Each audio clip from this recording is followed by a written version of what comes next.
Hello everybody, my name is Troublemaker. This is Wargame AirLand Battle, and we have the Clash of the Clans, Part 2. This is a tournament put on by Drrrty-D, and it's a 4v4 team tournament featuring somewhere around 24 to 26 teams and somewhere around 100 to 140 players. No exact numbers right there. Many team members are not showing up, many are showing up. Teams are of 4 to 12 members, so that's something. This is our opening match, of course. And in this, we will be seeing, first off, a match between WTF and KoD. Representing the WTF, we have Random, Hunter, Spectre, and Drrrty-D. Random specifically is very good. He has a top 20 ALO. He's really, really good. And yeah. On the opposite side, we have the pact players representing red, and of course they are KoD, which stands for Killer of Darkness, or Killers of Darkness. And their names are all kind of weird, so it's going to take some time for me to get through these. We have Sheng Yang, and we have, there you go, Zero, the only normal name here.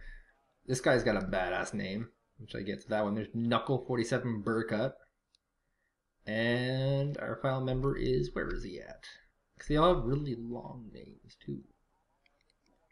There we go, the badass name. Sam Black Eagle. Badass! He's got a pretty badass name. The rest of his teammates could use some work, except for Zero, obviously. That could be a different Zero, but I think Zero was also in Wargame Cup as well. I think I cast one of his matches, if it's the same one. Speaking of which, opening tactics here. This is going to be a conquest-style match, which means that gaining points will tick towards your score 1 point every 3 seconds for every 1 point of domination you have. As an example, right now they are stalemate domination. Each has 2 points, so neither point ticks. But let's say Drrty-D was to take Kilo. Now suddenly Drrty-D's team will get 1 point tick. And so the goal here is to control the zones.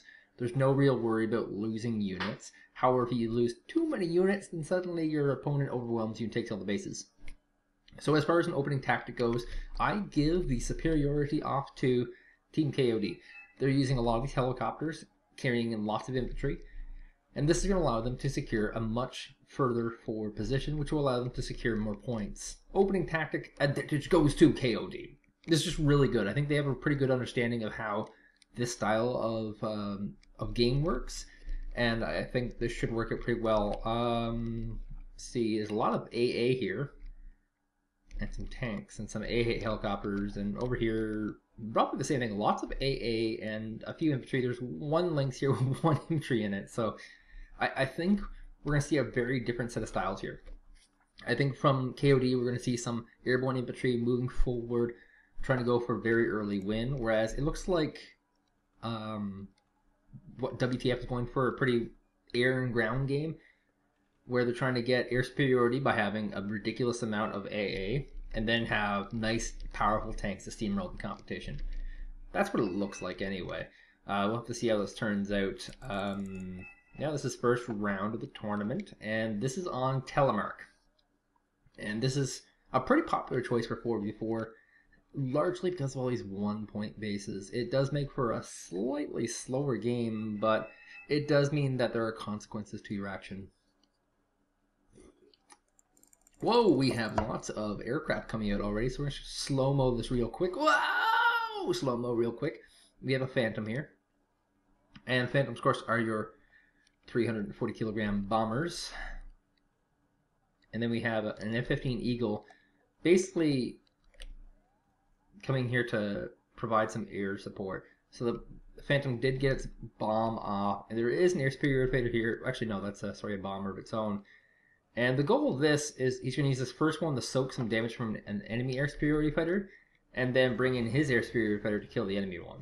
You want to get air superiority. On the other side, whoa, that is some crazy slow-mo stuff. On the other side, that is so crazy in slow motion. We have some air superiority fighters coming in, and another bomber here. So both players going for an opening bomb run, and looks like only this one went off. And that's a really bizarre location for a bomb to go off. I don't think that was particularly well planned. And will this bomb go off? The answer is maybe. Yes, it does. And so as a tactic, what he's doing here, And that was totally worth it to him. He has delayed all these forces from coming into this hotel base, and now all his forces can just easily steamroll in and grab some pretty good forward positions. So that's a pretty good tactic, opening tactic.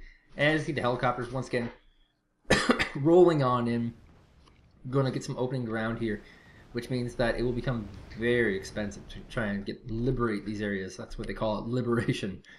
So far, the advantage is going to KoD. They have +5 right now. So they're killing on the scoreboards right now. And just have overall great position. Now, there are some weird things about this map to worry about. One is 2 side-by-side reinforcement points. And I think Random has a pretty good idea what's happening here. In fact, this napalm had a method to the madness. He napalmed this so no units would come here. And that's what he did. And now he's got Leopard 2A, Mark 5 Centurions, Chieftains, and 2 Chaparrals guarding this location. No units can spawn from Bravo. This middle base, which has been stalemated, by the way, 2 commands in each place, cannot get support from Bravo. There's absolutely no way he's clearing this out. Not even possible. It's too much. Very heavy investment from Random here, but it seems to have paid out very well. I just watched my dog, if you're wondering what that noise is. He's wet. OT64C running on in, being kind of a crazy guy, and doesn't quite get through. But a second one, and by second one I mean second and third, has broken through. And he is just climbing on in. Nothing really to stop him right yet. There is a Phantom in the air, but he doesn't have vision. Speaking of which, there's a huge battle going on here. Lots of infantry, tanks on the side of Drrrty-D. I think that's Drrty-D, is it? Yes, Drrty-D. Cleaning up these infantry. There's a recon unit, but it should die down pretty easily as well. Pivots is an anti-air unit, but it can be used for a little bit of damage as well. Pretty good against infantry. And we've seen some Phantoms coming off, just napalming like mad. One on the VVDs and one on the Conquerors. And of course, both of those napalming tanks, or not tanks, jet fighter pilot bombers have gone down. So some AA pretty far up here. Way too far, actually. A little bit of micro and control here by Drrty-D. Needs to get this behind enemy line so that they don't get picked off. And here we go. Another jet bomber going to drop on the tanks. And does it get the hit? Does it get the hit? It could sacrifice itself, which it did. Does it get the hit, though? It didn't kill much, actually. Nothing at all, in fact. So we're looking at a tactic by Team WTF. I always have to remind myself, like, there's teams in this game. I do so much 1v1 casting. I pretty much do no 4v4 casting. It looks like they're both going for reinforcement points. So Drrty-D and his supporting player, which is Hunter, are trying to knock out this reinforcement point while fighting on this, pressuring this flank. And then on the random flank, who's already accomplished his tact through this brilliant plan here, trying to knock out this reinforcement point while his teammate pushes the front. So it's a pretty good idea of a tactics, and here we go. This could be the end of the game right here. This could knock out WTF out of the entire game. OT64 chasing this command down. Of course, this command is not that armored. It is a 100-point vehicle. Infantry being rallied in. There's some bombers and freedom fighters in the air to try and deal with this, but there's really no solution. They're losing quite a bit from this as well. They're suffocating +4 points right now. The OT64 will burn, but not very fast. It's not an infantry unit. And, ooh, this feels bad. Pivots get stunned, but there's more AA than a pivots in this thing, because these guys are hyper prepared. Crazy prepared. Each side probably had like 4 AA to start. That's crazy numbers. You don't see that many. And looks like a Centurion going to move up. And this is kind of a brilliance of Random's play rate. He's got this. He knows he can't do reinforcements here. He's moving the Centurion in close range because he's got a very close range tank destroyer. Currently stealing Urals. And eventually he's going to try and move up here and start, you know, getting this area. And eventually he could also maybe put a command in there just to negate that point completely. So lots of funny, cool play. Finally, the OT64s are cleaned up. And it looks like Conqueror's getting rallied out, trying to deal with the large tank numbers. Of course, these are Conquerors completely out in the open, so they will die relatively easy. The Leopard 2A4s are already in range and firing on the T-62s, which of course are out of rockets right now, and of course doesn't matter because they're dead. Things are not going well for KoD. And by things are not going well, I mean they're losing the ground. Now, but this is Conquest, and in Conquest, basically a strategy where you grab a lot of territory and turtle it is an absolutely perfect strategy. When you get an early lead like this, you can absolutely just bring out lots of AT. In fact, I'm going to say to other teams out there, if you're listening, this is a good tactic. If you're winning, heavy AT, heavy AA. Swear to God, great success rates, absolutely great success rates. Try to get cost-effective AT. Watch my tutorial video on it; it's pretty good. Swear to God, it's true though. So it looks like we have a move up here by Random. Has in fact happened. He's got AA supporting from the back as well as like tracked rapiers, which are a hybrid AT-AA vehicle. And leopards are now moving up in position. We have Centurion on the side, chieftains and infantry moving up to this forest region as he's trying to basically lock his opponent out. And speaking of which, here's a recon that's got caught, but he won't get killed. He has been spotted though. We have a small move up here by Hunter into the territory of Shenyang, and looks like we're going to see a tactic of slow pushing. Like I said, air and ground is their play. They want to win on the ground, they want support from the air. So they're going to win the air battles so they can win the ground battles. Speaking of which, Knuckles calling for an attack on this command here, because it's apparently been spotted. That's dangerous. And another thing that's really cool with Conquest is that it's absolutely cool. It absolutely makes sense for you to throw a jet fighter into a command. That makes total sense. 100 points to kill a 100-point vehicle, losing the air superiority in favor of gaining more points. Absolutely perfect idea. Now, it is spotted, so this means they will be having focus strikes. And the question is, will this artillery actually strike? And this is a 100-point cheapy one, so it can do some pretty good damage. And whoa, it's forced to move. Spectre moves it so quickly.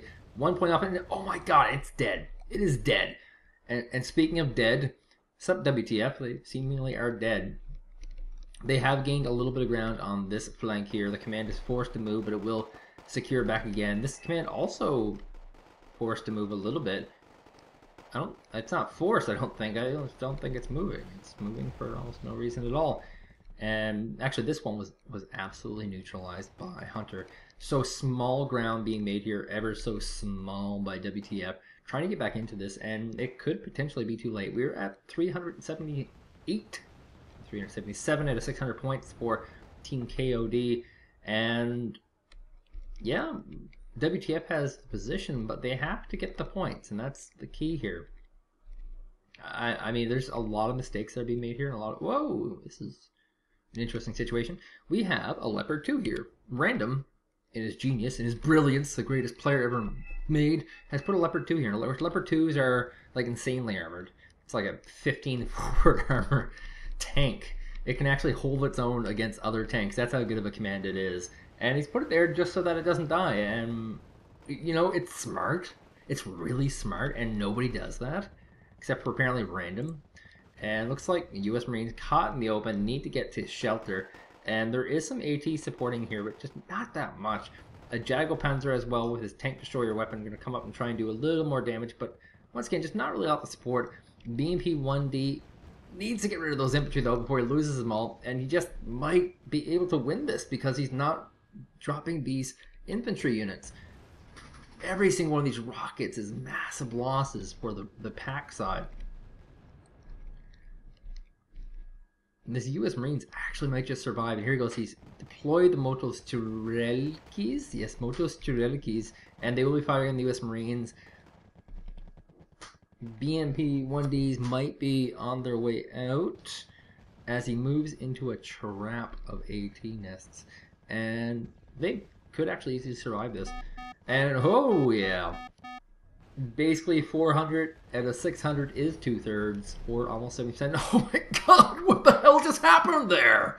We see a napalm bomb was just dropped on this command here, and everything is smoldering and burning. That could be a huge change in score here, as now it's stalemate. Nobody's gaining, nobody's losing. They have equal position on the map, and a command from our NATO players, from the WTF clan, if it could hit it here, they can neutralize this point, and that would be amazing.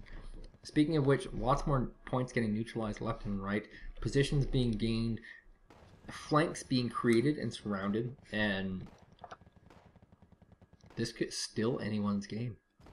It is stalemated. WTF has done that part of the game where they can safely get into this. And, oh my god, is it going to blow up? Could we see explosions?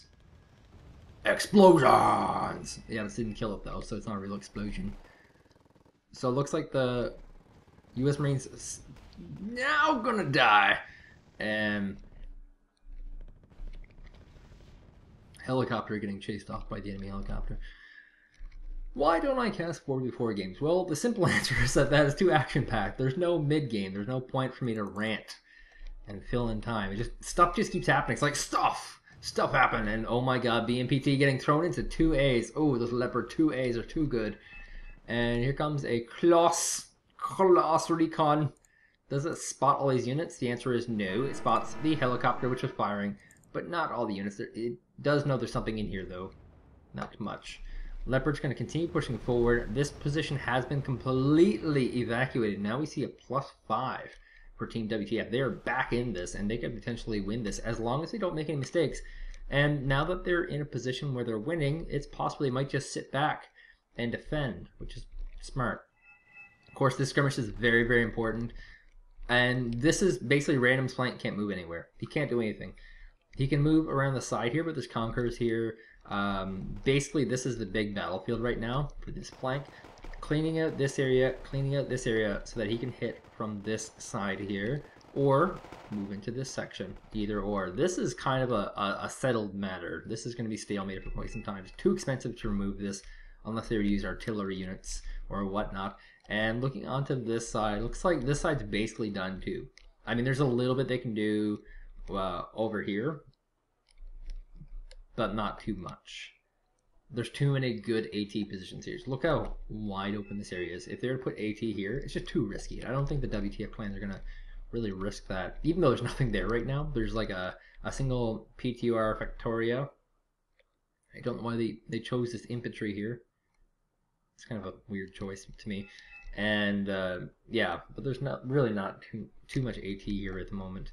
But the risk is just too high. Whereas this is not risky. There's lots of urban areas they can crawl through, they can slide through, and they're just playing a very solid game. Command just barely alive right now. The barrages of napalm have just been destroying this command. He's brought in the supply truck, and unfortunately he's wasting supply on these UL 3750s, which of course are infantry carriers. And that's slowing down the healing rate on that command, and it's also maybe going to cost them the game. Oh god, just barely survives. Leopard 2A4s everywhere. These guys just love their heavy tanks so much. Double Mistas being thrown off here about 0, as he's trying to just make some ground. Random kills on these cheap commands can be pretty good with AT. Whereas like this bad boy right here, brilliant bad boy, he's not dying. Now keep in mind, this tank can defeat anything that comes at it in this wooded area. And he's got an AA weapon here, just in case any kind of helicopters. And of course he's used all 4 rockets, so obviously it's been useful. So, yeah, that's something. Speaking of which, I'm preemptively calling a WTF victory right now. Very preemptively. Position's looking very good, and they have to screw up quite a bit. This has really been an unfair game. Kind of the short straw here for the Killers of Darkness, because these are some of the top team players in the game. I think they're in the finals last time. Not entirely sure. Speaking of which, we have an infantry here. This is a pretty good spotting location. You just got to deploy that infantry unit, and he'll be good. There's not too much left for them to kill. There is a BRDM2U here, which they can seize and control. And there's not really a lot here, and yeah, they could, but once again, there's a lot of risk orientation. AT becomes very, very powerful when it's stacked. I mean, imagine if you're running your Leopard 2A4 ball. Keep in mind, you only usually have like 3 or 4 in a ball. The second you lose like one of them to a barrage of rockets, suddenly the attack becomes heavily cost ineffective. Ground is massively engaged here, by the way. U.S. Marines are going to take this little town here, kills off the most junkie, and we might see a little bit of leapfrogging action. Will we see the leapfrog? Leapfrogging, of course, means moving from one town to the other, the forward one. Leopard 2A4 going to fire on the T-64 BM, which stands for bad-mannered, of course, in military lingo. Probably didn't know that. And it's actually getting hit with the side shots from the rockets from these Milan's and will get knocked out. Centurion Mark V going to rush forward. And these bad boys are Canadian. And actually, the Centurion is going to get this BRDM to you. This could be the absolute end of the game. This changes everything. Plus 3 points now for the NATO team and the Canadians. It's the Canadians have rushed to the forward. Yes, Russia. You can blame Canada. I blame Canada. I blame Canada. Check my box. All right. Jago finally taken out. Rocket versus Rocket Barrage going on there. And looks like some sneaky Moto Strelsies. In fact, 40 of them sitting in the woods here. And this becomes a pretty weak reinforcement point for both players and both teams. Either player moving their command really doesn't gain too much of an advantage here. In fact, their Blue's command is gone. There is no blue command here anymore. In fact, this is the only command here. And this will slow down the victory that I was predicting for WTF quite a bit. And if they don't get this under control, they could risk losing. This is really bad. I shouldn't stress this enough. They've invested a lot of infantry into this position here. If they were to rally out a napalm tank, like a TO-55 or a TO-64, and just napalm this area, they could lose this position. And that's not good. If they lose this position, there's nothing to stop here. There's no anything. They can go right in. Take that position as well. So, yeah, kind of risky. I mean, keep in mind the reinforcement points here. They take this ground here. Ooh, that's so bad. It looks like that's not going to be the case, though. They rallied out a T-64 BV, so no real risk there. In fact, it's already panicking. Morale's gone to crap. And this Moto Streltsy still being a pain in the butt. Speaking of action on this front, the Centurion Mark V. Blame Canada. Still alive. 3 of them. And almost out of fuel, I bet, because they are the one vehicle that always runs out of fuel. And I can't believe this is happening, but I gotta sneeze. Choo! Ooh, that was a bad sneeze. God, I almost threw myself forward. Okay! Moto Streltsy is being deployed on top. OT-64. And like I said, if they were to follow this up with a TO-55 or T-64, they could just napalm these woods, and that would be the end of this position. And here comes a cluster bomb? Yes, it was actually cluster bombs. And here comes some rocket fire artillery. Rocket artillery? Seriously? On infantries? And it's worked. They've cleared at this position. They've regained this ground. And now this is not looking like a great situation on this run. On the random front, because, of course, random is a Roman god. The man is a god of war. Has been dominating. Now, of course, he should be refilling up these chaparrals. He has completely taken out the middle, and he's pretty well got all his flanks covered. The only thing left for him to do is send enough tanks forward so that these Conquerors run out of rockets. Now keep in mind, each of them has 8, so you have to destroy 24 tanks to gain that position. Get to it. Whoa! Napalm on the reinforcement point. This is not good. All units have been stunned. The infantry are running away, and these tanks are melting. They're actually... Have you ever seen a tank melt? They kind of look like normal tanks when they melt. Oh, so sexy. Oh my god, that was so random! I'm just sitting here and it got blown up! What killed it? Oh, apparently this anti-tank gun Milan, which has been carefully placed here, and has been in fact getting lots of crit shots from side armor shots. Speaking of 3 Delphin napalm bomb getting dropped on this crazy location here, it's about to happen. 1, 2, 3!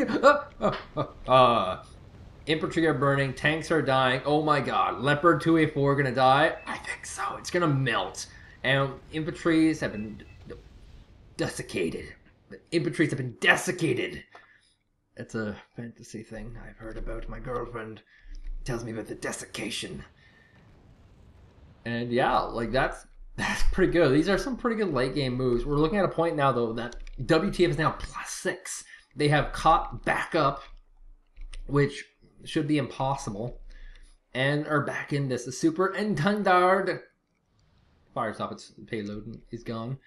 T-64s and T-64 and T-62 moving at. A Leopard 2A4 is coming in to try and close the gap, looking to unload with its beautiful L-44s, which are some tank destroyer type weapons.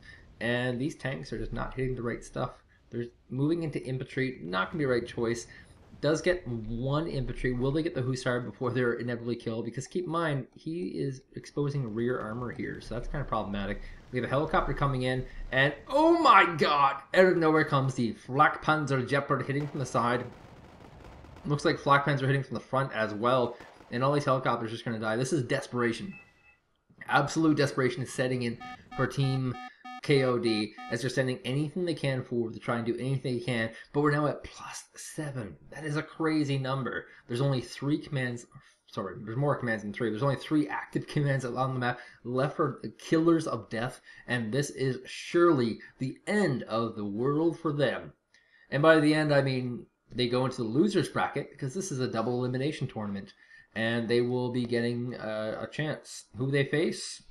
I don't know yet. We'll have to see with that tournament coming up. But WTF convincingly takes the cake, as they say, with their team captain, champion, sex god, lover of war, random, and hunter leading the charge. Drrrty-D. He technically has the most kills, but man. Random's so good. Look at this kill to the loss ratio here. 4-1. That's so good. That is such a good trade.